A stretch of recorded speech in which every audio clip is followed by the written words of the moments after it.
여러분 안녕하십니까? 박봉아TV 박봉아 인사드립니다. 자, 오늘은 날씨가 춥습니다. 건강에 유의하시기 바라면서 4학년에서 배워야 할 주요 개념과 지도 방법을 알아보도록 하겠습니다. 4학년에서는 2단계의 자연수 확장과 수 영상의 능력을 높이는 단계입니다. 주요 개념은 자리값, 큰 수의 사칙 연산, 도형의 각도 재기, 이등변 삼각형과 정삼각형과의 같은 점과 다른 점 알기, 사칙 연산의 혼합 계산 순수와 혼합 계산 능력 높이기, 분수와 소수, 문장제 해결하기, 분수의 크기와 수직선, 나눗셈과 분수와의 관계를 아는 것입니다. 수학은 반복 연습과 연산 능력을 기르고 계산을 빠르게 하는 훈련을 통해서 재미를 붙이는 과목입니다. 그래서 이때까지 소홀히 하거나 하기 싫어하면 수학은 어려운 과목이라 단정 짓는 단계가 바로 이 단계입니다. 아직도 늦지 않았으니 수학에 자신감을 갖게 하기에는 기회가 있습니다. 연습과 훈련을 통해서 자신감과 재미를 동시에 얻게 하여야 합니다.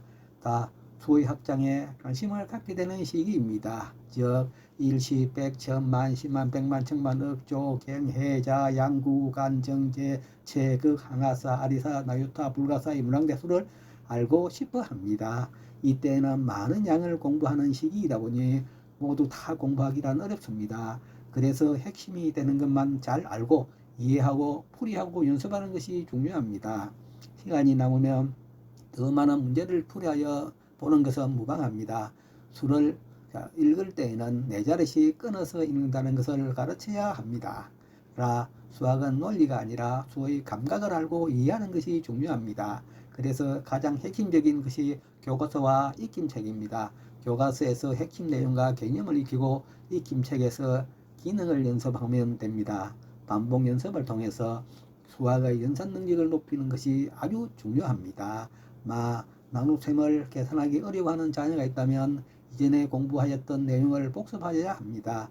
4학년에서는 세자릿수 나누기 두자릿수의 몫을 구하는 것이 대부분입니다. 이 문제를 풀이하기가 어려워하면 두자릿수 나누기 한자릿수의 계산을 더 익힌 후에 학습하도록 하여야 합니다.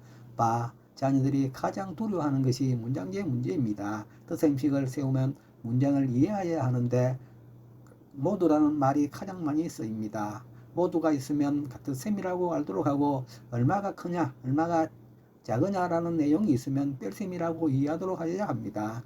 곱과 목도 같은 원리로 이해하여야 합니다. 곱셈과 나눗셈의 문장제를 혼돈하지 않도록 시간을 많이 할애하는 것도 문장제 능력을 늘리는 방법이 됩니다. 문장제 문제도 긴 문장을 주어 식을 세우도록 하는 것을 더욱 어려워합니다. 이때 문장을 끊어서 이해하도록 하고 식을 세우고 다음의 식을 세우게 하면서 이해하도록 해야 합니다. 그림셈 문제나 예상하기 문제는 대충하고 넘어가는 경우가 많습니다. 그 이유는 이런 유형의 문제는 교과서 맨 마지막에 나오는 것이기 때문에 시험과는 상관이 없어서 소홀히 하기 때문입니다. 이런 문제의 어려움을 겪는 것도 대충 넘어가기 때문입니다. 도형에서 삼각형의 개념을 잘 이해하여야 합니다. 도형의 기본이 삼각형입니다. 선분이 3개, 각이 3개, 안과 밖 등을 혼돈하지 않도록 하고 각의 나누기, 선분의 나누기 등 작도법도 바르게 알도록 하여야 합니다. 수학은 순차적인 것을 요구하는 학문입니다. 단계를 뛰어넘을 수는 없습니다. 이런 것을 알면 추론 능력을 기를 수 있습니다. 이런 것을 중고등학교에서도 함수로 이어지면서 배우게 됩니다. 분수의 개념과 수직선을 통해서 크기를 구별할 수 있습니다. 0에서 1까지의 수 속에는 무한히 많은 수가 존재한다는 것과 그 수는 분수나 소수로 나타낸다는 것을 알도록 하며 구체적으로 하나의 원에서 같은 크기로 등분하는 방법을 알도록 합니다. 얼마에 대한 얼마의 수, 즉 무엇에 대한 분수 뒤에 있는 수는 분자임을 알도록 합니다. 1. 분수가 갖는 크기, 분모가 같으면 분자가 큰 수가 큰 수입니다. 분자가 같으면 분모가 작은 수가 큰 수라는 것을 이해하도록 해야 합니다.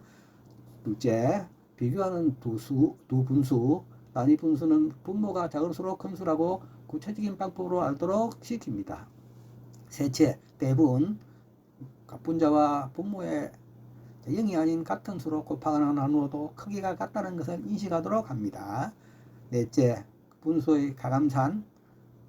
대분수의 뺄셈에서 자연수를 가져와 뺄 때 자연수의 1은 분모와 같음을 이해하도록 하여야 합니다. 이는 어려운 부분이니 많은 연습을 필요로 합니다. 왜 그러냐고 한다면 부모님이 잘 설명해 주어야 하고 모르면 아는 사람이나 선생님의 도움을 받아야 합니다.